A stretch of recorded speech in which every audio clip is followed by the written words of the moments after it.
Vamos falar sobre a igreja e sua identidade, né? Quando nós olhamos para o mundo evangélico, nós vemos que há uma falta de uniformidade, né? Então você tem várias denominações. Hoje ser evangélico é uma coisa assim bastante indefinida, né? Você vê aí rostos bem conhecidos no meio evangélico que nos mostram que hoje ser evangélico é uma coisa de fato indefinida. No meio de tantas denominações, quem somos nós, então? Quem somos nós?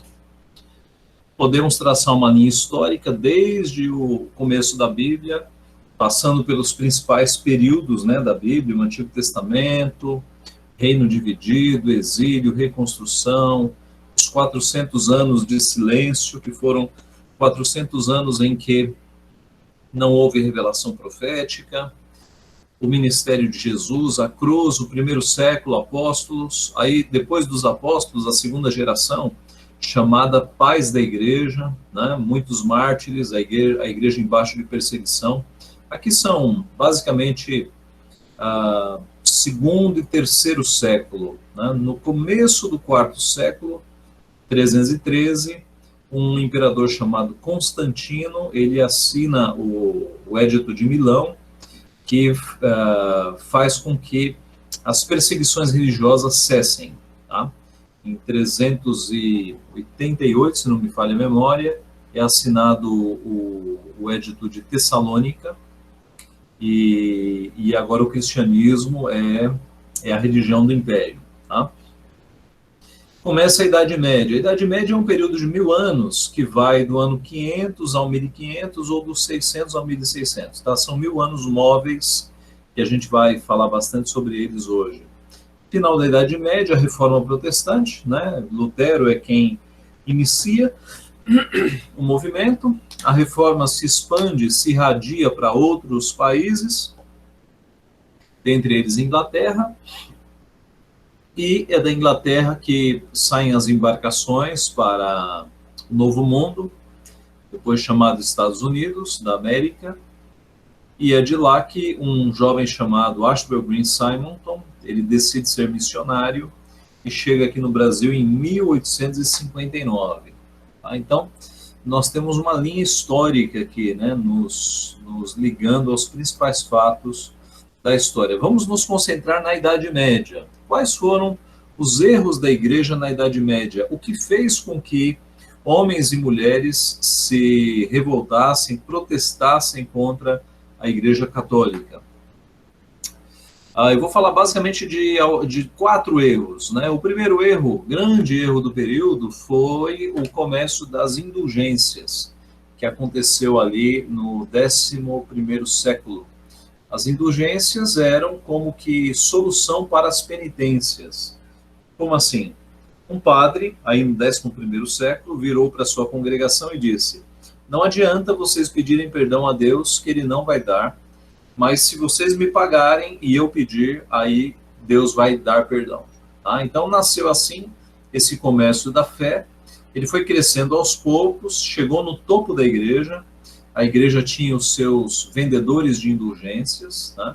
Tetzel era o mais famoso desses vendedores, e assim muito dinheiro entrou nos cofres da igreja. Tá? Eu ia perguntar aqui, quem assistiu o filme Lutero? Alguns assistiram, né? Eu estou vendo poucos rostos ainda, mas o filme Lutero apresenta de modo bem especial Tetzel, né? Uma frase conhecida do Tetzel foi: no mesmo instante em que a moeda tilinta no fundo do cofre, há uma parte do purgatório e voa para o céu. Então ele era bastante eloquente. Aqui na gravura você tem a autoridade romana escrevendo as indulgências, cercado dos seus auxiliares. Aqui o povo esvaziando os seus bolsos, né, colocando as suas moedas para receber uma declaração de perdão. Havia pecados tabelados, mais ricos pagavam mais e os pobres pagavam menos. O segundo grande erro do período foi o comércio e a exposição das relíquias. Relíquias eram supostos objetos ou ossos de personagens bíblicos que eram comercializados, expostos, né? Então, na Igreja de Todos os Santos, em Wittenberg, você tinha uma grande exposição desses supostos ossos ou pedaços de roupa, objetos supostamente pertencentes a personagens bíblicos. Você tinha, por exemplo, o pedaço da Arca de Noé, né? Veja, tudo isso era mentira, tá, gente? Mas eles diziam que era verdade para atrair pessoa e para conseguir dinheiro. Então, um pedaço da Arca de Noé, um pouco de ferrugem da fornalha dos amigos de Daniel, pedaços da manjedoura de Jesus, ao todo 19 mil relíquias havia ali. Em Württemberg havia um vendedor de indulgências que andava com uma pena, dizendo ter sido tirada da asa de Miguel, e havia vendedores ambulantes. Era um grande comércio da fé que existia no período. O terceiro grande erro também foi o Tribunal da Santa Inquisição. A igreja era detentora absoluta da verdade, né? E não apenas em assuntos religiosos, mas em quaisquer assuntos ela se dizia detentora, de forma que na astronomia, na física, em qualquer área, a palavra final tinha que ser da igreja. Galileu Galilei, por exemplo, teve que se retratar por confirmar as teses de Copérnico. Que teses eram essas? De que o nosso sistema não era geocêntrico, mas heliocêntrico. E ele teve que se retratar, porque não era esse o pensamento da Igreja Católica, né? A Igreja Católica, o nosso sistema era geocêntrico. Giordano Bruno não se retratou e foi amarrado em praça pública e queimado com a língua perfurada. Língua perfurada ou cortada era um requintezinho de crueldade que eles faziam com os crentes, porque, via de regra, os crentes iam para a fogueira cantando. Um quarto grande erro deste período foi a corrupção generalizada, padres com vida imoral, padres sem conhecimento bíblico, cargos públicos ocupados por padres, né? No filme, na verdade, o filme reflete a história real, né? Não, na verdade, essa cena não aparece no filme, mas nos livros, Lutero ele fica escandalizado num convento da Lombardia por causa do luxo e da riqueza, né? Lutero está indo para Roma, crendo que em Roma ele vai encontrar santidade, ele para na Lombardia, fica num convento que tem talheres de prata, toalhas de renda, tudo muito luxuoso. E ele pergunta, o Santo Papa não sabe deste luxo aqui, né? E avisado pelo porteiro, ele tem que sair rápido de lá, porque ele corria risco de morte, né? De envenenamento especialmente. Quando Lutero chega em Roma, ele fica escandalizado com as missas mecânicas, com as blasfêmias. Então, Lutero, como temia a Deus, gastava 50 minutos para fazer uma missa. E em Roma, ele viu missas sendo realizadas em 15 minutos, de forma mecânica, padres fazendo brincadeira, né? Então, o ritual do sacerdote era erguer a hóstia e dizer, o trigo se transforme em corpo. E os padres, em latim, diziam, o trigo continue sendo trigo. E eles davam risada, o povo não ria porque não entendia latim, e havia ali uma grande blasfêmia com as coisas de Deus, né? Então, Lutero ficou bastante escandalizado com isso. Antes de Lutero, você tem os pré-reformadores, John Wycliffe, que era um erudito de Oxford. John Wycliffe escreveu muitos livros protestando e denunciando os erros católicos. John Hus lia John Wycliffe e acabou percebendo que Wycliffe tinha razão, foi ler a Bíblia, pregava na Bíblia, na língua do povo, e por isso ele foi denunciado e foi morto. Aliás, o tribunal que matou John Hus foi o mesmo tribunal que decretou a excomunhão de John Wycliffe, a condenação de John Wycliffe. Só que tinha um problema, John Wycliffe já tinha morrido, né? Não morreu assassinado, morreu de causas naturais. E não teve problema. Eles foram nas cinzas de John Wycliffe, desenterraram e queimaram as cinzas. Esse era o Tribunal da Santa Inquisição. Girolamo Savonarola, um homem de vida exemplar, também foi um crítico da Igreja Católica e foi morto também por discordar da Igreja. Então, mais ou menos 100 anos antes de Lutero aparecer, você tem estes homens, os pré-reformadores, que já perceberam que a Igreja estava totalmente fora dos caminhos de Deus totalmente fora das Escrituras, tinham tomado um outro caminho, retornaram às Escrituras e foram duramente mortos e silenciados. Mas eis que chega Martin Luther, né? Martinho Lutero, aportuguesado. Ele nasceu em 11 de 10 de 1483, em Eisleben, na Alemanha. Começou a estudar direito, depois decidiu ser monge, obteve o grau de doutor em teologia e passou a ensinar Bíblia. E nos seus ensinos, no segundo semestre de 1514 e no primeiro semestre de 1515, ele lecionou o livro de Salmos aos seus alunos. E Lutero tinha um problema com a questão da justiça. Ele tinha feito direito, a sua noção de justiça era muito aguçada, e para ele a equação era simples. Deus é santíssimo, eu sou pecador, o dia que Deus olhar para mim, eu morrerei. E você deve se lembrar da primeira cena do filme de Lutero, quando ele está no meio de uma tempestade, na rua, e um raio quase o atinge. O raio chega perto da sua perna, e ali ele percebe que é Deus que está querendo pegá-lo, se deita no chão, forma de cruz, e se entrega então para o ensino religioso. Ele estava indo para o ensino do direito, né? Mas ele abandona a carreira de direito e decide se tornar monge. Então, enquanto ele leciona Salmos, essa visão de um Deus punitivo, de um Deus irado, aumenta. Ele não consegue ver o Deus da graça. Mas quando, no segundo semestre de 1515, primeiro semestre de 1516, ele começa a ensinar Romanos aos seus alunos, ele se depara com o estudo de Romanos capítulo 1, verso 16, 17 e 18. E lá ele lê que a justiça de Deus, a qual ele tanto temia, ela havia sido manifestada em Cristo, no Evangelho. E aí ele percebe que ele não precisava mais temer a Deus, porque a justiça de Deus havia se manifestado no Evangelho e não seria mais manifestada nos seus filhos. E ele escreve num livro que as portas do paraíso se abriram para ele a partir dali. E ele passou a não temer mais aquele temor horrorizado de Deus, mas ele percebeu que a justiça havia sido manifestada em Cristo. Ele continuou ensinando, né, Gálatas, Hebreus, nos anos seguintes, mas em 31 de outubro de 1517, ele afixou as 95 teses ou afirmações contra a venda de indulgências na porta da capela do castelo lá em Wittenberg. Do lado direito você tem a imagem do filme, do lado esquerdo você tem a imagem real, tá?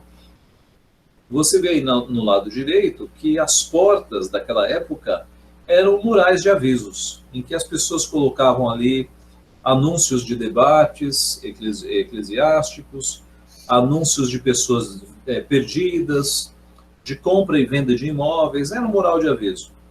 E, na minha opinião, não foi à toa que Lutero colocou em um dia 31/10, porque no dia seguinte, dia 1º de novembro, aquele local estaria cheio de pessoas, que era o dia de Todos os Santos. Então, estrategicamente, ele coloca um dia antes, para que as suas afirmações contra o erro das indulgências tivessem bastante visibilidade. A igreja reage e manda uma bula ameaçando a sua excomunhão, uma bula papal ameaçando a sua excomunhão. Ele queima essa bula em 1520 em praça pública, né? Note que Lutero era um leão, era corajoso, porque você queimar um documento papal em praça pública precisava ter muita coragem. Os reis, eles retrocediam nas suas decisões quando o Papa se manifestava contra. E eis aqui um monge que está queimando um documento papal. Tá? Ele já estava liberto pela verdade, né? Em 1521 ele é chamado a se retratar na Dieta de Worms. Dieta é um tipo de reunião e Worms ou Worms é uma cidade. E essa é uma cena do filme. Ali na mesa estão os seus escritos. Você tem o religioso aqui conduzindo o processo. o religioso se vira para Lutero e fala: você conhece esses escritos? Lutero diz: conheço. Você confirma o conteúdo desses escritos? E aí, quando você espera que Lutero, o herói, bata na mesa e diga: eu confirmo, não muda uma vírgula, ele treme, porque ele é humano, né? Ele é de carne e osso como nós. Ele treme e pede 24 horas para pensar. Ele volta para sua cela e naquela noite ele mal dorme. Ora repreendendo Satanás, porque ele tinha de fato uma impressão de que era o próprio Satanás que o estava tentando derrubar, e eu não duvidaria disso, né? Porque quando você vê o que a reforma fez no mundo, eu acho que o próprio Satanás estava ali. Então ele quase não dorme, ora repreendendo Satanás e ora pedindo perdão a Deus por ter fraquejado. No dia seguinte ele volta, lhe é feita a mesma pergunta, e aí vem essa resposta que entrou para a história. A menos que me convençam pela escritura ou por razões claras de que estou errado, eu permaneço constrangido pelas escrituras. Não posso nem quero me retratar, de vez que não é seguro nem correto agir contra a consciência. Deus me ajude. Amém. A partir daí, ele passa a ser um fora da lei, né? Por não se retratar, o imperador Carlos V assina um documento considerando ele um fora da lei. Como corre risco de morte, seus amigos o sequestram e o escondem num castelo em Wartburg. Então, na volta para sua terra, homens encapuçados o sequestram e, a mando de um amigo dele, né, o escondem nesse castelo. As fotos são reais, um castelo em Wartburg. Ali ele deixa a barba crescer, assume um pseudônimo e ele fica escondido ali, trabalhando, né? Aqui na foto à esquerda é a sala onde ele ficou, e nesse castelo ele escreveu livros, cartas, panfletos. O hino Castelo Forte, por exemplo, foi escrito ali.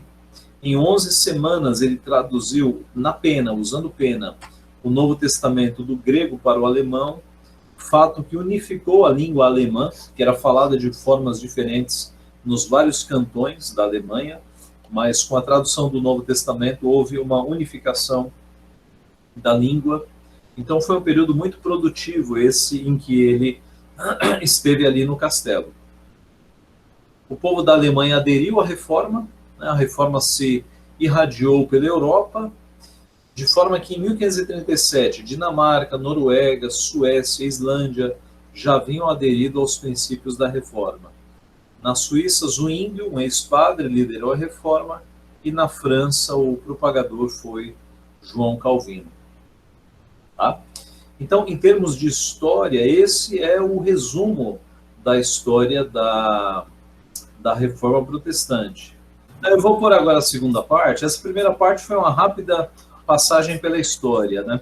Nós vemos então que a reação de Lutero e dos outros reformadores foi a estes grandes erros da Igreja Católica, né? O que nós falamos como as indulgências, né, que era a venda do perdão divino, havia um comércio gigantesco nisso, as relíquias. Então havia, por exemplo, saquinhos com unhas cortadas, que eles comercializavam aquilo como se fossem unhas de apóstolos, né? Havia uma cidade na Europa chamada Trier, em que lá havia em exposição um frasquinho com leite, que eles diziam que era o leite materno de Maria. Então, era uma mentira para todos os lados, né? Hoje você tem igrejas neopentecostais fazendo isso, pegando água da torneira e dizendo que é água do Rio Jordão, né? Pegando pedaço de madeira e dizendo que é do Monte Sinai, né? Essas coisas. E está todo mundo errado, mas já na Igreja Católica, na Idade Média, eles fizeram muito isso, né? Foram eles que inauguraram este comércio. O Tribunal da Santa Inquisição era uma vergonha, muita gente foi torturada e morta, e a corrupção generalizada, né? Onde entra dinheiro, entra corrupção. E na medida em que o cristianismo se tornou a religião do império, os cargos, as ocupações assalariadas iam para os religiosos. Então virou uma busca pelo poder gigantesca. Você tem casos de papas envolvidos em simonia, né? Papas vendendo cargos eclesiásticos, papas comprando a posição de papa por pequenas fortunas, né? Então houve muita simonia neste período também.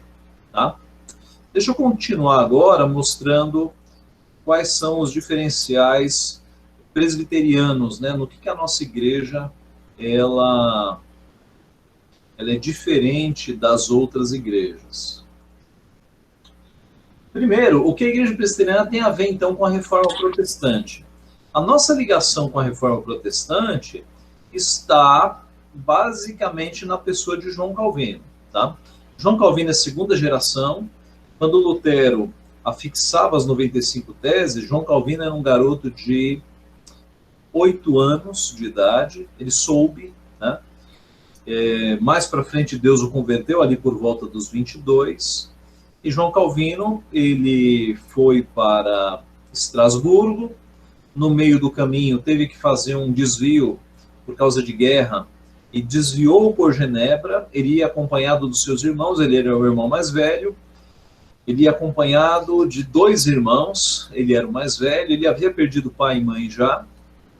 E Farel, quando soube que Calvino estava na cidade, foi ao encontro dele imediatamente e o convocou para ficar em Genebra, para que ali ele conduzisse a reforma. Calvino aceitou, fez um ministério pastoral em Genebra, que fez com que Genebra saísse da cidade lixo da Europa para a melhor cidade.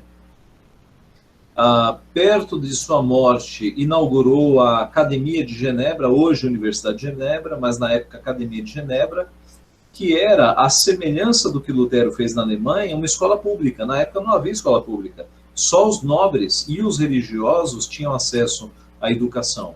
Mas Lutero na Alemanha e Calvino na Suíça criaram escolas para todo mundo, para os pobres, para todo mundo, tá? E Genebra era uma das cidades refúgio. Então, numa época de Inquisição, os protestantes estavam sendo mortos. Para onde eles fugiam com suas famílias? Para as cidades refúgio. Genebra era uma delas, a mais conhecida, tá? Então, ela recebeu muitos refugiados na época. A Academia de Genebra era um refúgio, né, para que aqueles que queriam ser pastores tivessem estudo nesse sentido, e John Knox foi um deles. John Knox estudou na Academia de Genebra, aos pés de João Calvino, e quando ele voltou para a Escócia, ele liderou o movimento que fez da igreja escocesa uma igreja reformada, e na hora de escolher o nome, eles escolheram o nome presbiteriana, uma menção ao governo eclesiástico que é estabelecido na Bíblia, né? É o governo presbiteriano, é o governo dos presbíteros, dos anciãos. Essa imagem é o primeiro símbolo que nós tivemos, então.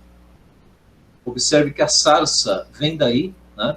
Desde o início nós temos uma sarça, e ela vem de 1560, quando surgiu a igreja presbiteriana. Nos Estados Unidos, você vai ter uma migração em massa de escoceses e irlandeses a partir de 1715, que é o que engrossa o caldo do presbiterianismo lá nos Estados Unidos. Antes, um pouquinho, já havia o primeiro presbitério. Em 1837, é criada a Junta de Missões Estrangeiras, junta na qual Ashbel Green Simonton, depois de ouvir um sermão do seu professor de teologia sistemática, Rod, ele se sentiu chamado para as missões, se afiliou à junta e, na sequência, veio chamado para um país chamado Brasil, e ele aceitou, tá? Então ele chega no Brasil em 12 de agosto de 1859. Então, falando dos diferenciais doutrinários, né? Por que a igreja presbiteriana é diferente das outras? Primeiro, pela questão doutrinária. Nós cremos, como diz a nossa Constituição, que a nossa igreja é uma federação de igrejas locais, que adota como única regra de fé e prática as escrituras sagradas do Velho e Novo Testamento, e como sistema expositivo de doutrina e prática, a sua confissão de fé e os catecismos maior e breve, tá? Que são os documentos feitos lá na Assembleia de Westminster. Note, a Bíblia não tem erros, ela é inerrante. Esses documentos podem ter erros, eles não são inerrantes. Então, a nossa base é a palavra de Deus. Mas nós cremos que, como sistema para expor doutrina, os símbolos de Westminster são confiáveis, tá? Nós temos ênfase na Bíblia. Então, no passado, o romanismo não considerava a Bíblia como autoridade final. Os reformadores resgataram isso. Calvino, nesse sentido, foi o mestre da reforma. Se Lutero foi o coração da reforma, Calvino foi o cérebro. A Calvino escreveu sobre quase todos os livros da Bíblia, escreveu as Institutas da religião cristã, que foi um documento magno da reforma, escreveu muitas cartas, mais de 3.000 cartas, a correspondência dele era grande, tratados, livros. Então, Calvino foi um cérebro, viveu pouco, viveu 55 anos, se não me falha a memória, sim, 55 anos, mas produziu muito. Escreveu as Institutas, já falei, né? Então, ontem, a base, o romanismo não considerava a Bíblia. Hoje, o romanismo ainda não considera a Bíblia, ele considera a tradição oral, né? E algumas igrejas pentecostais consideram a experiência como um fator decisivo e não a Bíblia. As igrejas reformadas, dentre elas a presbiteriana, consideram apenas as escrituras, sola escritura. Tá? Nós vemos essa ênfase na formação dos nossos pastores. Então, para alguém ser pastor da IPB, ele vai precisar de 3 anos de observação do conselho, aí ele passa pelo presbitério, passa pelo vestibular e vai fazer o seu curso de no mínimo 4 anos, daí já foram 7 anos. Terminado o curso, ele vai pegar uma licenciatura de no mínimo 1 ano, né? Então já vai para 8 anos, e aí ele é ordenado. Então, chutando por baixo, não dá para ser pastor no IPB com menos de 8 anos, tá? Alguns levam mais do que isso. Isso é necessário? É totalmente necessário. Veja, se para formar um médico você age com todo critério, né, e o médico vai lidar com vida envolvendo carne e sangue, o que dizer de homens que vão lidar com destinos eternos? Né?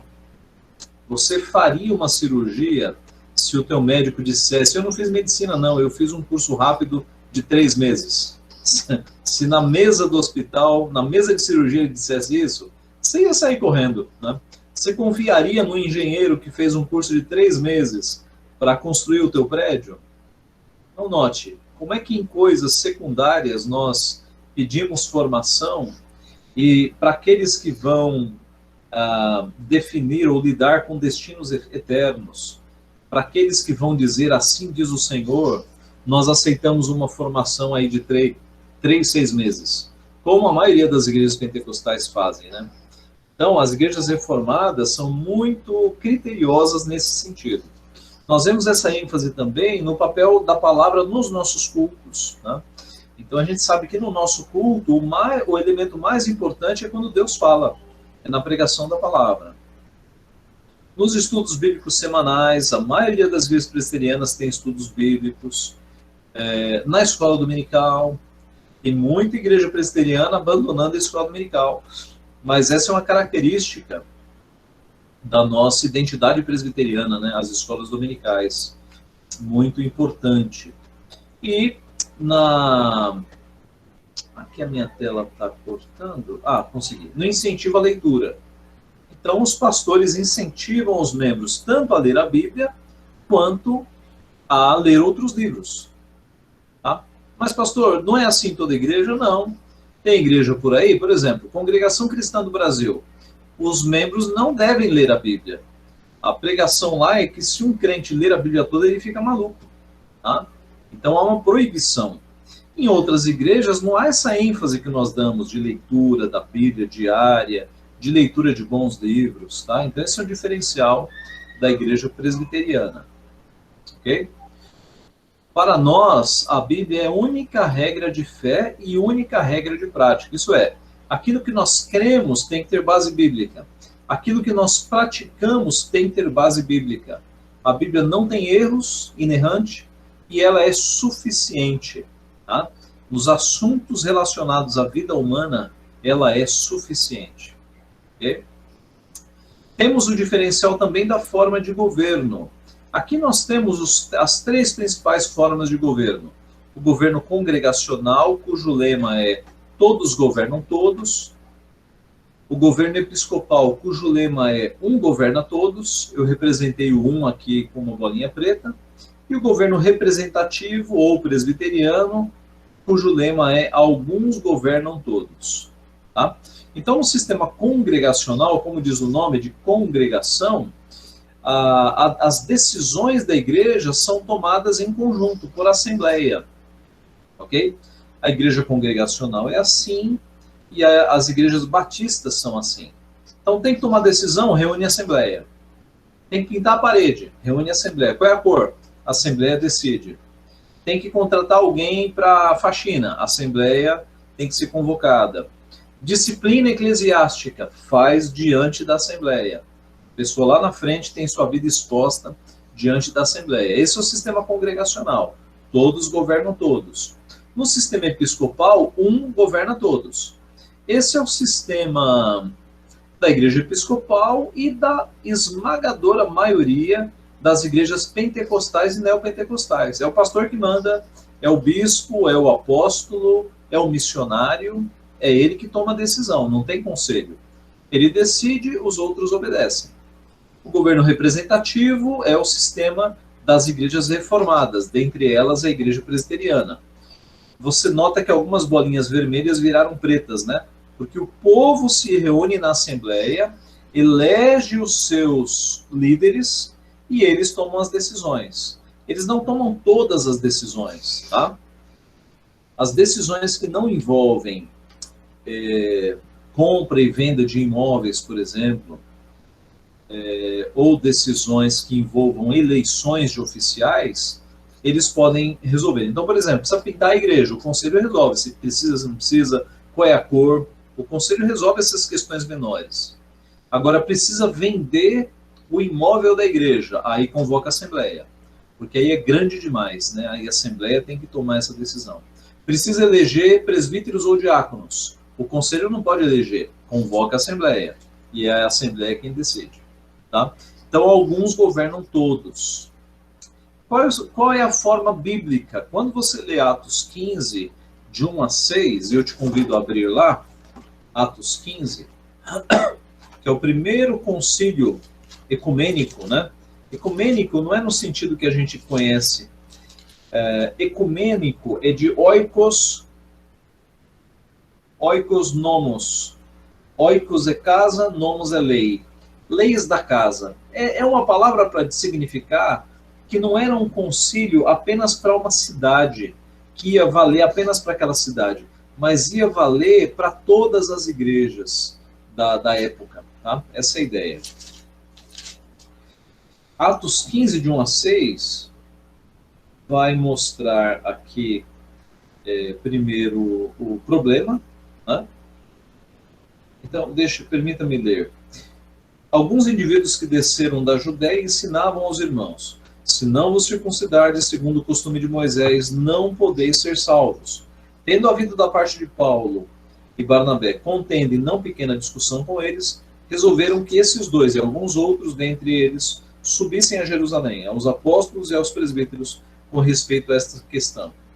Enviados, pois, e até certo ponto acompanhados pela igreja, atravessaram as províncias da Fenícia e Samaria, narrando a conversão dos gentios, causaram grande alegria a todos os irmãos. Tendo eles chegado a Jerusalém, foram bem recebidos pela igreja, pelos apóstolos e pelos presbíteros, e relataram tudo o que Deus fizera com eles. Insurgiram-se, entretanto, alguns da seita dos fariseus, que haviam crido, dizendo: é necessário circuncidá-los e determinar-lhes que observem a lei de Moisés. Então se reuniram os apóstolos e os presbíteros para examinar a questão. Você viu aqui repetidas vezes apóstolos e presbíteros, né? Apóstolos e presbíteros. Observe, surgiu um problema, os judaizantes estavam exigindo que os novos membros passassem pela circuncisão, Paulo e Barnabé acharam isso um absurdo, e agora quem resolve?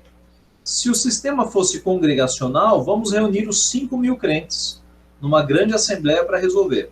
Se o sistema fosse episcopal, eles escolheriam um líder, né? Vamos deixar na mão de Paulo, Paulo resolve, ou Pedro resolve.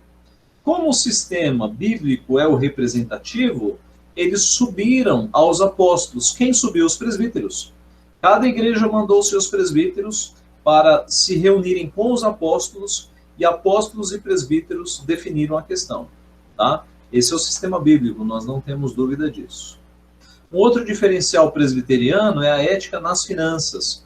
O pastor não mexe com o dinheiro da igreja. Tá? Então, há pouco tempo atrás, uma cena lamentável se popularizou na televisão de um pastor dessas igrejas que só fala em dinheiro, abaixado no chão, contando dinheiro e mostrando uma nota de $100. Né? No sistema presbiteriano, o pastor não mexe com dinheiro.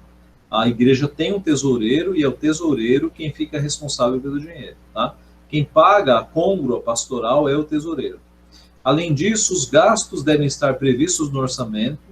Todo ano, o conselho elabora um orçamento para o ano seguinte e dá conhecimento desse orçamento na Assembleia. Tá? Então, todo o povo da igreja, que é membro, tem conhecimento de qual é o orçamento da igreja.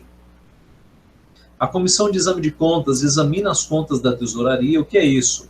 Cada igreja deve formar uma comissão de exame de contas, com pelo menos 3 membros, e esses membros não devem ser do conselho, tem que ser de famílias da igreja.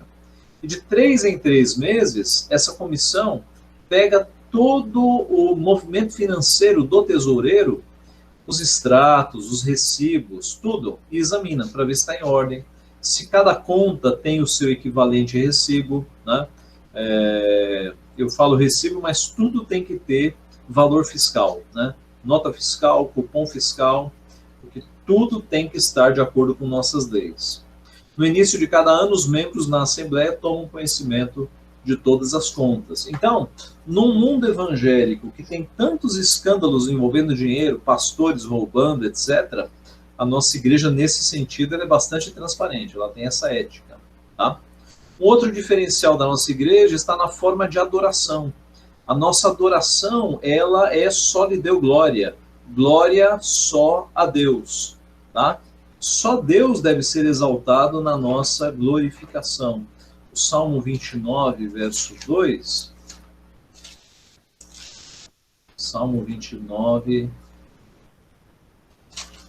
verso 2, diz assim: tributai ao Senhor a glória devida ao seu nome, adorai o Senhor na beleza da santidade.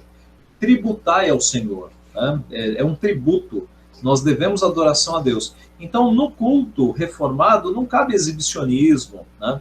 Não cabe pessoas aparecendo, é só Cristo quem deve ser glorificado. Tá? Uma figurinha engraçada aqui, e o Senhor se manifesta durante a conferência de adoração. Veja o rosto das meninas do louvor. Não é que a gente não aprecie o fato do Senhor aparecer e se juntar a nós. Só que o Senhor está atravessando em algumas partes da harmonia que nossas cantoras ensaiaram. Quer dizer, a coisa é tão vaidosa que se o próprio Deus aparecer, é visto com maus olhos. Então, a ideia, gente, é que no culto só Deus deve ser glorificado. Né? Deus não divide a sua glória com ninguém, não divide a sua glória com homens. A adoração reformada é baseada na palavra. Tá? Aqui um parágrafo da Confissão de Fé de Westminster, quando diz assim: a luz da natureza mostra que há um Deus que tem domínio e soberania sobre tudo, que é bom e faz bem a todos e que, portanto, deve ser temido, amado, louvado, invocado, crido e servido de todo o coração, de toda a alma e de toda a força. Mas o modo aceitável de adorar o verdadeiro Deus é instituído por ele mesmo e é tão limitado pela sua própria vontade revelada que ele não pode ser adorado segundo imaginações e invenções dos homens, sugestões de Satanás, nem sob qualquer representação visível ou de qualquer outro modo não prescrito nas Santas Escrituras. Então, a adoração bíblica reformada, ela tem que ter base bíblica, tá? Não adianta alguém chegar na igreja e falar assim: olha, pastor, eu queria oferecer aqui um louvor extravagante. Como é que é isso? Eu vou sair pulando, rodando, virando cambalhota. Não. Tem base bíblica? Não tem. Então não pode. Né? O culto deve ser estritamente sobre aquilo que a Bíblia nos ensina. O culto reformado bíblico, ele tem caráter dialogal. A adoração é coletiva, não é individual. Quando nós estamos no culto, nós estamos ali como corpo de Cristo. É por isso que as orações são no plural, né? Então você se levanta num culto, você não pode orar, Senhor, abençoa minha vida, perdoa os meus pecados. Não, você está orando em nome de todo mundo ali. Então você usa o plural, Senhor, nós te adoramos, perdoa os nossos pecados, abençoa as nossas vidas, ou a nossa vida, né? Sempre no plural. Por quê? Porque não é um culto individualístico. Ali é o corpo de Cristo que está reunido. Quando uma pessoa se levanta, está representando a todas. Tá? Então, há esse caráter dialogal. Nós falamos com Deus por meio das orações, das leituras, dos hinos. Não, por meio das orações, dos hinos, dos cânticos. E Deus fala conosco por meio da leitura da sua palavra e da pregação da sua palavra. Tá? O culto bíblico considera a majestade de Deus. A Bíblia nos ensina o que nós chamamos em teologia de transcendência de Deus. O que é isso? Deus não é ser humano, Deus é Deus. Ele é transcendente. Deus, ele não está contido na sua criação. Ele transcende a sua criação. Ele fez a criação. Tá? Deus é Deus, não é namorado. Tá? Há uma tendência no meio evangélico de fazer cânticos românticos para Deus. E na Bíblia, você vê que paixão, ela sempre tem um sentido depreciativo. Nenhuma vez a Bíblia emprega paixão com sentido bom. É sempre para fugir das paixões, né? Sempre depreciativo. Por quê? Porque nós somos chamados a amar a Deus, não a nos apaixonarmos por Deus. Tá? Porque o amor, sim, é perene, é duradouro. Mas algumas comunidades evangélicas acabam criando essa noção de apaixonados por Jesus, de cânticos românticos para Deus. Né? Há pouco tempo atrás, eu soube de um cântico que dizia mais ou menos assim: Jesus, quero sentar no teu colo, acariciar o teu rosto. Sabe? Esse tipo de relação com Jesus, isso parece uma coisa romântica, né? E a Bíblia não nos dá base para esse tipo de linguagem. O Michael Horton, no livro A Face de Deus, é um livraço sobre adoração, ele diz assim: Jesus ainda é a figura central, mas não é a Jesus como Cordeiro de Deus, mas ao amante que reside no eu, que normalmente se está apontando. Jesus é, num sentido real, aquele que nos ama, cuja compaixão altruísta nos assegurou como seus co-herdeiros. Apesar disso, esta metáfora do amante não é um fim em si mesma. Seu amor não pode ser separado de sua ação salvadora. É aqui que muitos dos hinos românticos perdem o contato com a teologia da cruz. Tá? Então tem muito cântico romântico por aí que acaba quebrando o espírito de reverência para com o nosso Deus. Tá?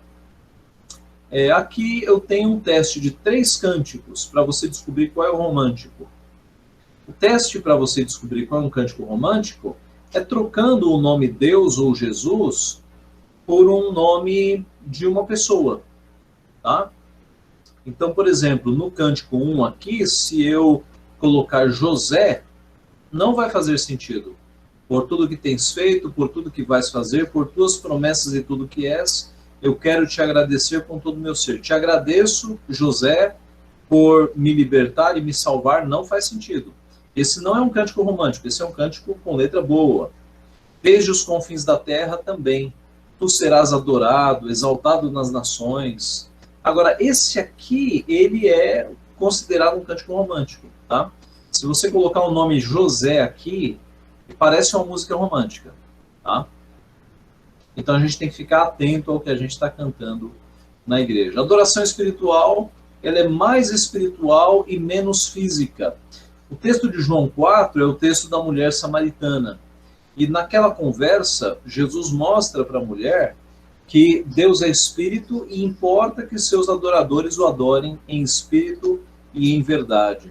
Paulo, escrevendo aos Romanos, no começo do capítulo 12, ele fala que o nosso culto é um culto racional, né? É logiquelatria, é um culto racional. Então, há algumas igrejas que as pessoas saem suadas depois do culto. Parece uma aula de aeróbica. Né? Veja, você não precisa ficar como uma estátua na igreja, mas há ênfases, né? O que deve ser exercitado na nossa igreja é o nosso espírito, é o nosso coração, é o nosso interior. Quando a ênfase de um culto é o corpo, aí você perdeu o mais importante, né? Que é a questão espiritual. Então a nossa adoração é mais espiritual do que física. E por fim, a nossa adoração é um ápice da adoração vivencial. Lá em Romanos 12:1 é dito, deixa-me ler aqui literalmente. Rogo-vos, pois, pelas misericórdias de Deus, que apresenteis o vosso corpo por sacrifício vivo, santo e agradável a Deus, que é o vosso culto racional. Então a ideia é de apresenteis o vosso corpo 24 horas, né? Há um culto em que o corpo de Cristo se reúne no domingo à noite ou no domingo de manhã para adorá-lo comunitariamente, mas a nossa vida, em certo sentido, é um culto, é um sacrifício, né? A adoração nossa no dia a dia se faz pela obediência. Deus quer a nossa obediência. E aí eu cito o problema do arrepio, né? O indivíduo passa a semana inteira longe de Deus, sem ler a Bíblia, sem orar, numa vida longe de Deus. Aí vai na igreja no domingo, aí começa a tocar os cânticos, né? E aí ele levanta a mão e sente um arrepio. Aí pronto, parece que zerou, né? Não, se eu sentir um arrepio é porque Deus me tocou. E aí ele acha que esse arrepio é suficiente para ficar quites com Deus. Ele volta para a sua semana sem Deus, desobedecendo, cultivando pecados. No próximo domingo, lá está ele, mão levantada para receber outro arrepio. Observe, se Deus quisesse que a nossa relação fosse na base de arrepios, ele não teria mandado uma Bíblia, né, para que nós o obedecêssemos no trabalho, na escola, na nossa família. A nossa missão é obedecê-lo. Não é à toa que Jesus disse, né, em Mateus 5, 23 e 24, se você chegar a fazer, ao fazer a tua oferta, você se lembrar, deixa-me ler aqui literalmente, 5, 23.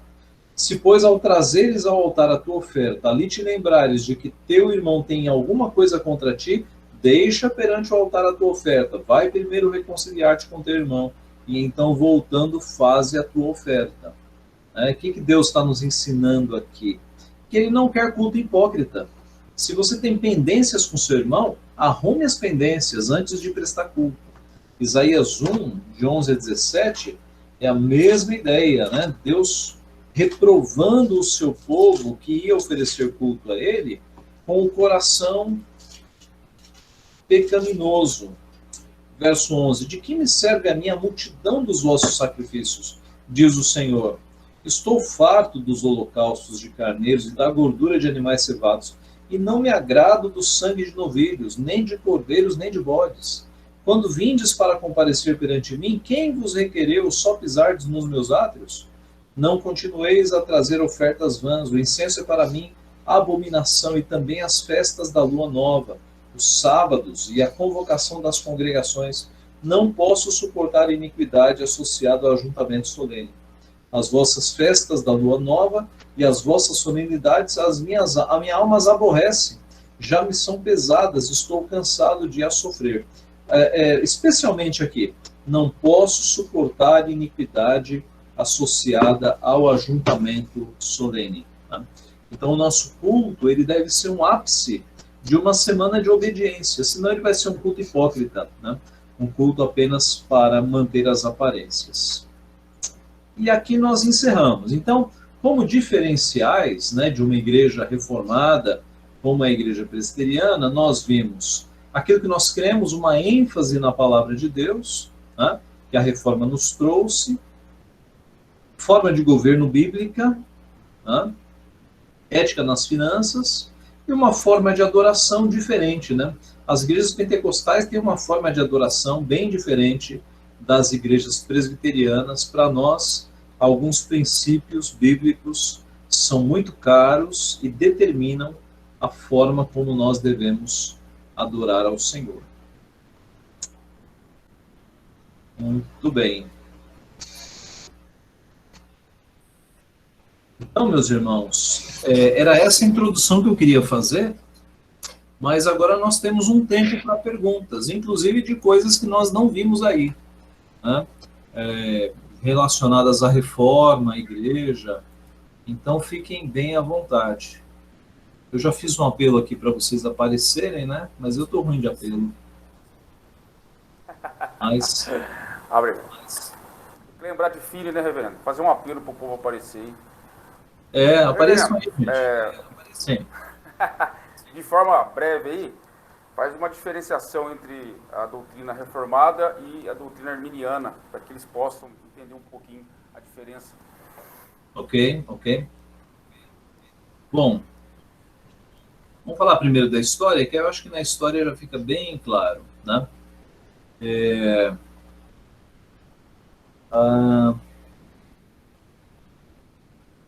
Em 1618, alunos de um indivíduo chamado Jacobus Arminius, eles eram da Igreja Reformada da Alemanha.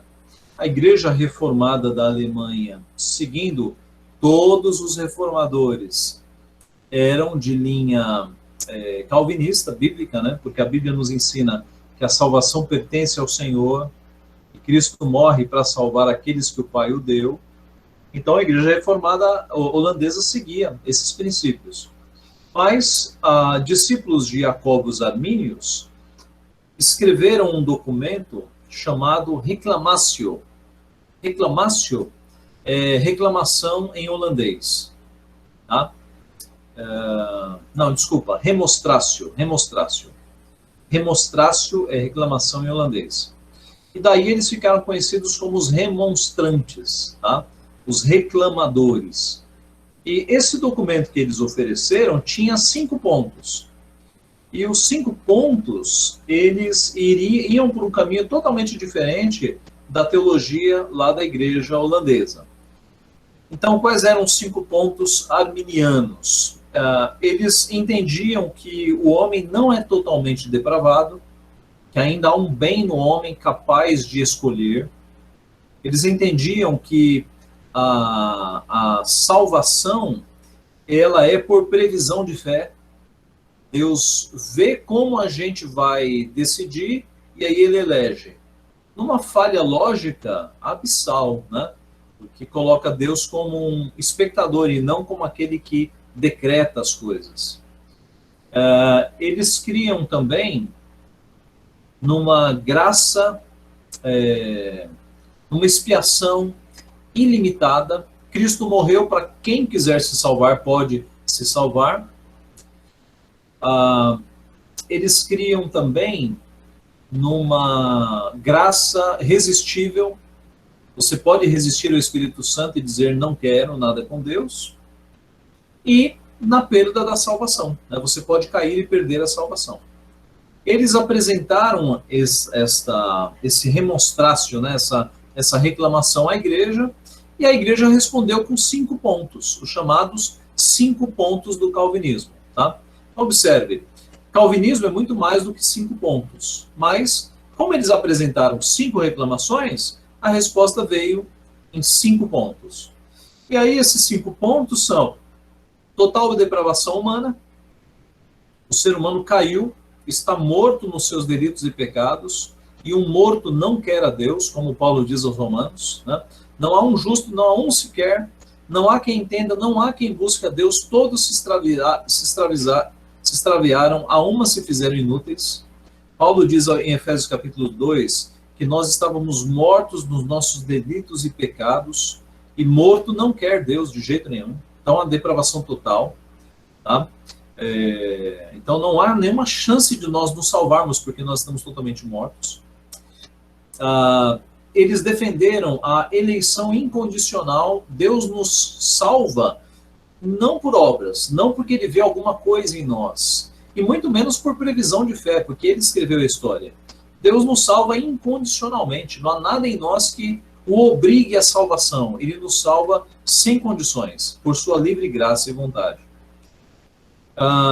Eles defenderam também eu estou aqui com tulip na cabeça, né? Tulip, que é o acróstico. Expiação limitada.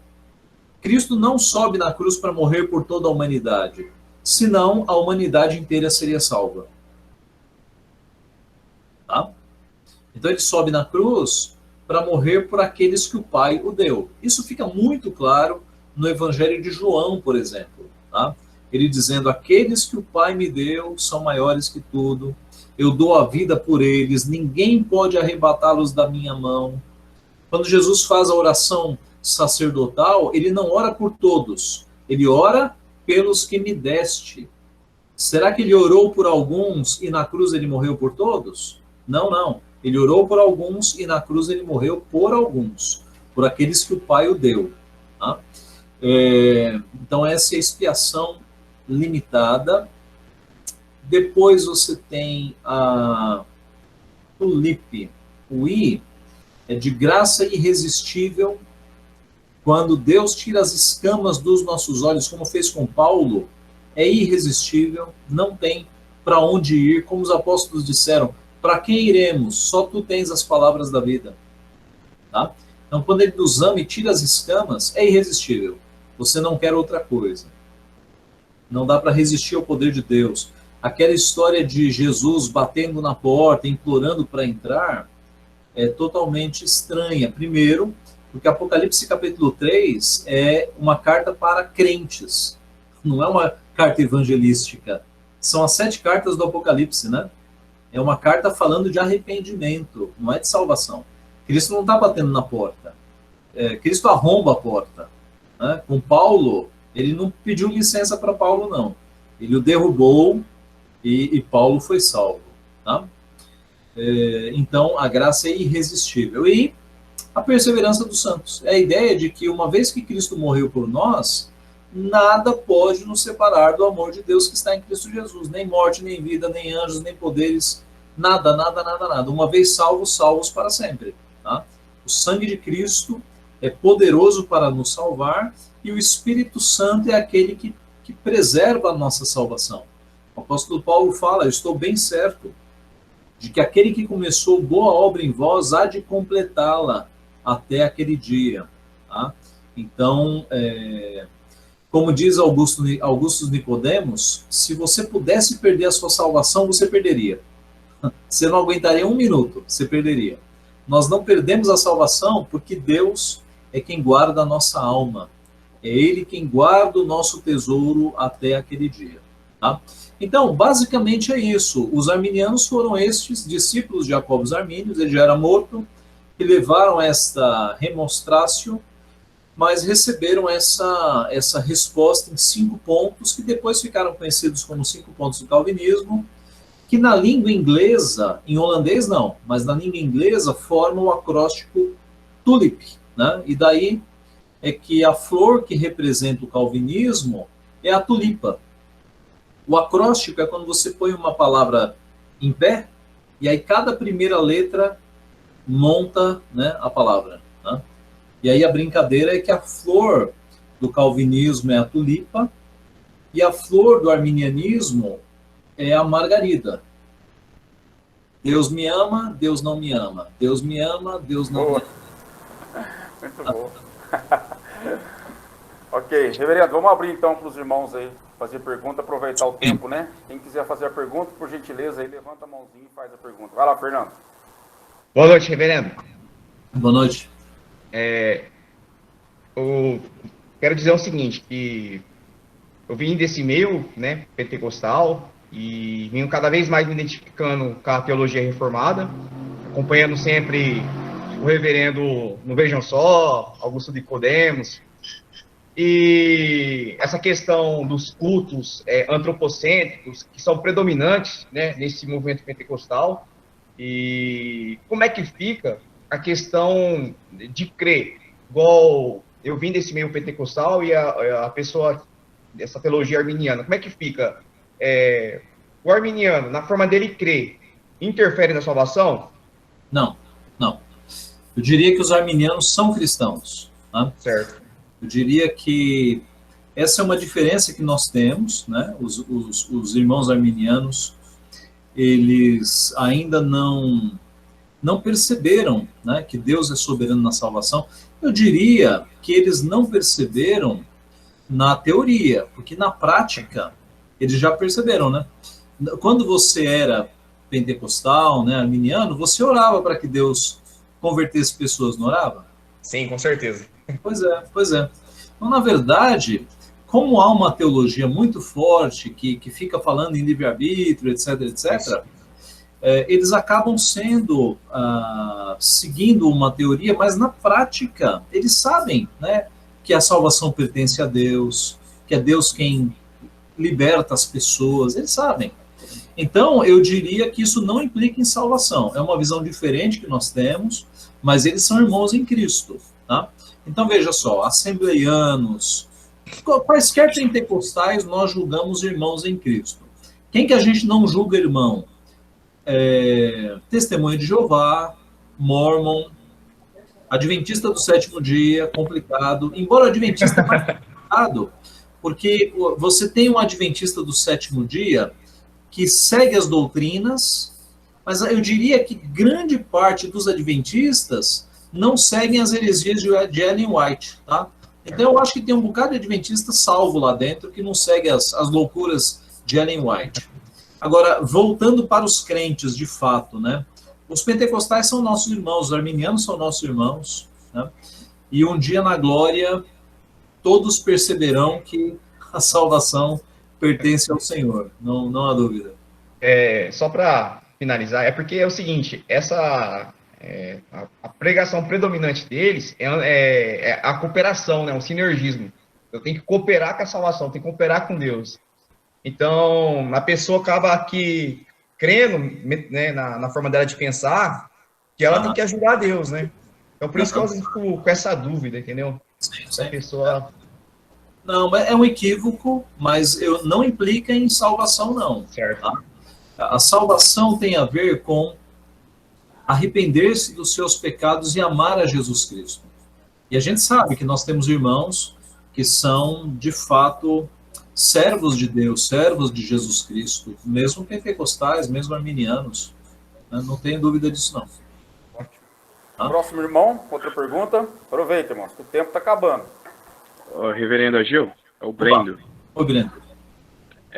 Uma vez que nossos irmãos arminianos sabem que a salvação vem de Deus, mas ao defender o livre-arbítrio, eles de certa forma não atribuem aos méritos da salvação ao homem? Sim, o livre-arbítrio acaba sendo uma salvação pelas obras, né? Porque a ideia do livre-arbítrio é que eu exercito a minha escolha, eu escolho Deus. Né? Então acaba sendo uma salvação pelas obras. Né? E esse é o equívoco arminiano. É uma crença que não condiz no aspecto da salvação com o que a Bíblia ensina. Né? Então eles estão equivocados nisso, não tenha dúvida. Gil, boa noite, gratidão. Boa noite. Eu gostaria que o senhor falasse um pouco sobre a teologia liberal e como ela tem avançado hoje nas igrejas, tem destruído. Como a igreja tem que se posicionar para refutar essas heresias. Ok. Olha, a teologia liberal é aquela teologia que foi influenciada pelo racionalismo, que basicamente não acredita em elementos miraculosos na Bíblia. Tá? Então, o liberal clássico, ele vai olhar para Gênesis 1, 2 e 3 e vai dizer, olha, isso aí é poesia, isso aí não aconteceu, porque cobras não falam, né? Não havia, na verdade, fruto nenhum. Isso tudo aí é um poema que não deve ser crido como se fosse realidade. Então, o liberal, ele nega Gênesis 1, 2 e 3, ele nega, por exemplo, que o povo de Deus tenha passado pelo Mar Vermelho. Né? O liberal vai explicar aquilo dizendo assim, não, na verdade, eles passaram por um lugar mais raso. Né? Mas aí você precisa ter mais fé para ser liberal do que para ser crente. Né? Porque no lugar raso, os exércitos egípcios se afogaram na sequência, lembra? Né? Então, mas em suma, o liberal ele vai destruindo a questão sobrenatural da Bíblia. O liberal não crê que Jonas foi engolido por um grande peixe. O liberal não crê que Jesus nasceu de uma virgem. Por quê? Porque para a razão isso é inconcebível. E o liberal, ele é racionalista, tá? O liberal não crê em inferno, tá? Aí você fala, mas pastor, existem gente que pensa assim hoje? Tá cheio, tá cheio. Tem muita gente que pensa assim. Tem um pastor batista aqui em São Paulo, bastante famoso, que ele fez um sermão dizendo que no último dia, lá na mesa, né, na grande ceia, Herodes e Hitler estariam ali assentados. Por quê? Porque Cristo morreu para acabar com o pecado. Então Hitler e Herodes estariam ali. Entendeu? O liberalismo não crê no inferno. Por consequência, os liberais não evangelizam. Para que você vai evangelizar se não existe inferno? Não é à toa que nas igrejas que o liberalismo entrou, as igrejas foram destruídas. Todas elas. Todas elas. Tá? Então, eu diria que é isso. A IPB está livre dos liberais? Não, tem pastor liberal na IPB também.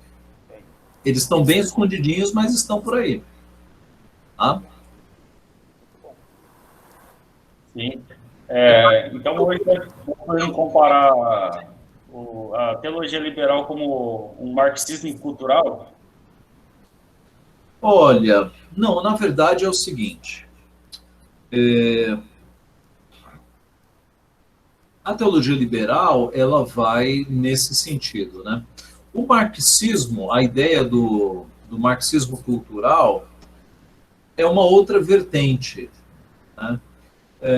Veja, durante muito tempo a gente não teve muito esclarecimento sobre o que era marxismo.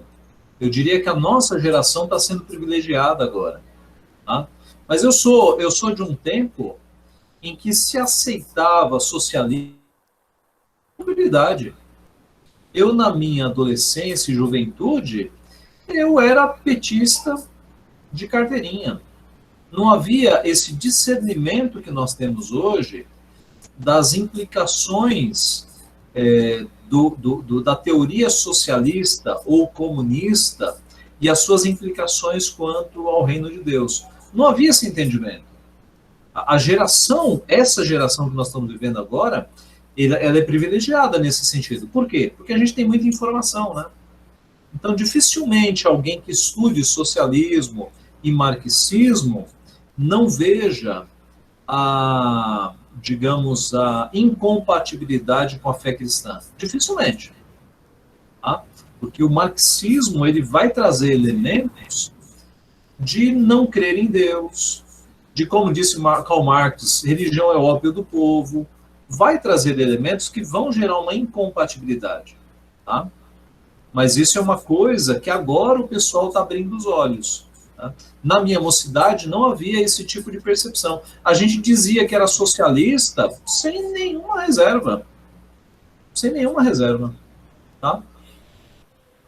Não, é só uma outra pergunta, com base nessa pergunta anterior do irmão. Então, poderia afirmar que tudo aquilo que não passa pelo crivo, pela ótica da racionalidade, os liberais rejeitam? Sim. Os liberais clássicos, sim. Para eles, qualquer elemento miraculoso, né, se não passar pelo crivo da racionalidade, não deve ser aceito. Eles são influenciados pelo iluminismo, pelo racionalismo, né, que dizia que as luzes são as luzes da razão, não são as luzes de Deus. O iluminismo pregou as luzes da razão. Tá? Esse é o crivo deles. Certo. Obrigado, vereador.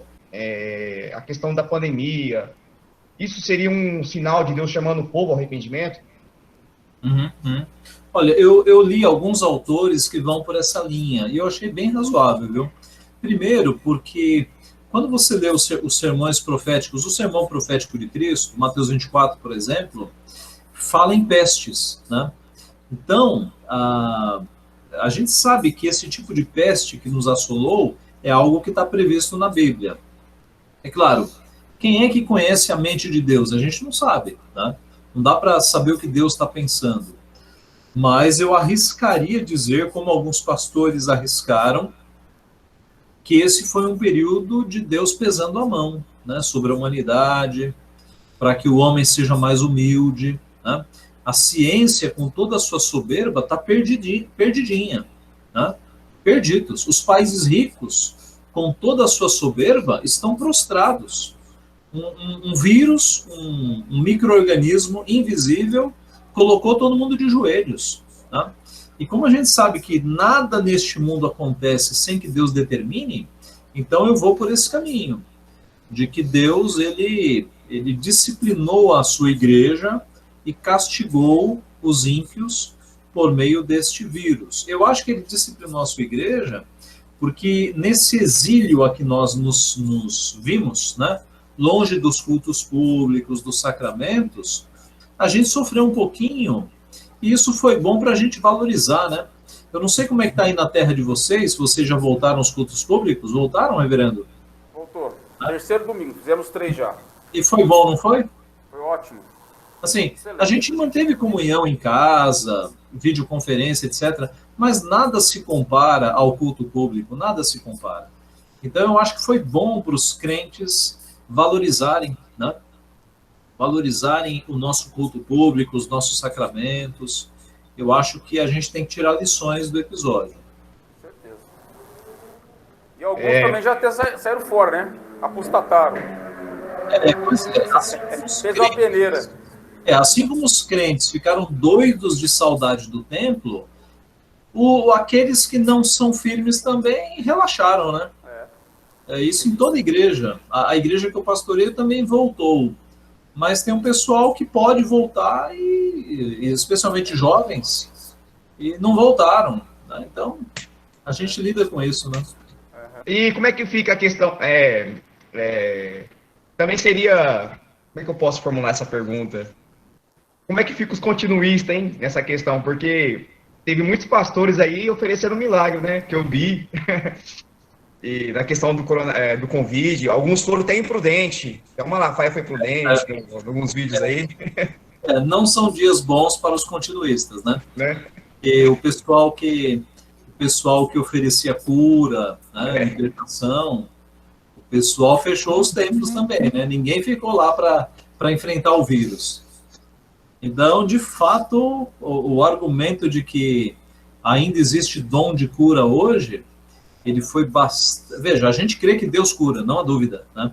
O que nós somos contrários é a ideia de que alguém possa ter o dom de cura. Isso a Bíblia não autoriza. Dom de cura ficou no período apostólico, tá? Embora Deus cure hoje, nós não temos dúvida. Mas esse pessoal que ensina que uma pessoa pode ter o dom de cura, eles estão meio calados, né, nos últimos dias. Quero mais humilde. Reverendo, a gente viu aí, né, com relação a Lutero, e a gente costuma ouvir que ele não foi, vamos dizer assim, o reformador, mas também é bom a gente lembrar dos precursores dele, né? Outras pessoas também que tiveram um envolvimento, assim, extraordinário. Às vezes a gente foca no Martinho Lutero, mas outros ali até... uma centena de anos antes, né? Olha, daqui 100 anos vai surgir um, e esses nomes também, alguns precursores deles aí, para o senhor destacar, pelo menos o nome, né? O Hus, alguns outros aí, o Ganso, né? Mas uma boa lembrança sua, mais ou menos 100 anos antes da Reforma, Deus já levantava alguns homens, né? Que estavam vendo que a igreja estava em caminhos totalmente diferentes. Então, John Hus foi um deles, né? O outro foi John Wycliffe, Girolamo Savonarola, talvez o pré-reformador mais antigo que nós tenhamos, que nem está naquela lista que eu coloquei, seja o Pedro Valdo, né? Pedro Valdo, século XII, bastante tempo antes de Lutero. A história de Pedro Valdo, ou dos valdenses, é muito interessante, né? Deixa eu me contar aqui nesses poucos minutos que restam. Valdo era um comerciante que leu o Sermão do Monte e ficou impressionado. Tão impressionado que ele vendeu tudo que tinha, deixou uma parte para a esposa e seus filhos, e o resto ele distribuiu aos pobres e foi, assim, andar na rua descalço, pregando o evangelho. E isso impactou aquela sociedade dele, porque todo mundo conhecia, né? E como é que um homem vende tudo que tem e sai pregando o evangelho? Foi o que ele fez. E daqui a pouco as pessoas começaram a segui-lo, fazendo a mesma coisa. E aí virou um movimento chamado os valdenses, por causa de Valdo, né? Os valdenses. A coisa cresceu e o movimento foi informado lá para a Igreja Católica. Olha, tem um movimento aí, a Igreja Católica pode reconhecer. Os líderes do movimento, menos Pedro, Valdo não foi, mas alguns líderes foram lá submeter o movimento à Igreja Católica. A Igreja Católica falou, não, é tudo herege, não vamos reconhecer. Eles voltaram e disseram para Valdo, olha, a Igreja Católica diz que não nos reconhece. E aí Valdo disse, pois antes importa obedecer a Deus do que a homens. Palavras de Pedro. Né? E aí ele recebeu o apelido de Pedro, Pedro Valdo. Tá? Esse movimento continuou, era um movimento muito piedoso. Para os irmãos terem uma ideia, eles se reuniam e distribuíam os livros bíblicos para a família, pelas famílias. Então, tal família vai decorar Gênesis, a outra família decora Êxodo, a outra família decora Levítico, e assim eles faziam com todos os livros. Quando a Inquisição chegava para destruir as Bíblias, para queimar as Bíblias, eles reuniam o povo inteiro, vamos reescrever Gênesis, escreve, Êxodo, escreve, entendeu? Eles decoravam os livros inteiros da Bíblia. Quando aconteceu a Reforma Protestante, nós temos registros de reformadores, não sei se foi Farel, acho que foi Farel, que foi conversar com os valdenses. E eles fizeram parte da Reforma Protestante. Então eu diria que é o movimento de pré-reforma mais antigo, foram os valdenses. Tá? Eles ficaram ali entre a França e a Itália, ali na divisa. Ok? E emendando nessa aí, pastor, só mais uma. A expressão, uma igreja reformada sempre reformando. Qual a mensagem que o senhor traria hoje para a nossa igreja, uma igreja reformada? O que seria isso, sempre reformando? Sim, reformar para nós é voltar às nossas origens. Então, o movimento da reforma foi um movimento de volta às origens. Eles abandonaram aquele lixo de escritos romanistas e eles voltaram para a Bíblia. E aí eles simplificaram o culto, voltaram para a forma de governo correta, voltaram para uma vida simples e piedosa. Então, a igreja hoje, ela se reforma quando ela volta para suas origens, quando ela volta para a Bíblia. Esse é o melhor caminho. Agradeço muito, né, ao reverendo Wesley que me convidou, e a todos vocês que foram tão gentis, tão atenciosos. Que Deus abençoe muito vocês aí nas cidades, nas igrejas, né? Que Deus use muitos irmãos para a glória dele. É uma alegria.